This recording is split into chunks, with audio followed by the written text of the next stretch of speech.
Hello guys, magandang araw sa ating lahat. Meron lamang akong i-share sa inyo guys. Ito ay patungkol sa ating mga profile or Facebook page na not recommendable. So yun na nga guys, base sa aking experience, ang aking profile account is not recommendable. So ibig sabihin po nun, hindi nire-recommend ni Meta yung inyong mga videos sa ibang tao. Bali po, ang makakapanood lang nun is yung mga inyong followers at mga friends. So, yun nga guys. Noong nagkaroon ako ng not recommendable, nayaan ko lang siya kasi wala naman pong nakalagay doon kung ano man ang mga violation ko. Wala pong palatandaan kung ano pong dapat gawin.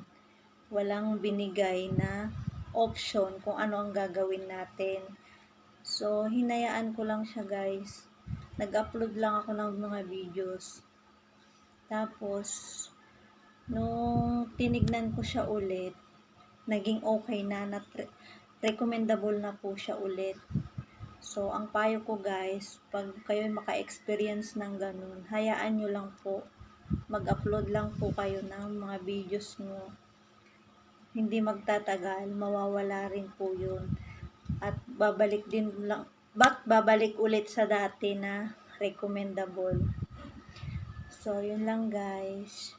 Share ko lang sa inyo yung aking na-experience para ma-aware din po kayo at alam nyo po ang inyong gagawin. Dahil ganun din po yung aking ginawa. Hinayaan ko lang po.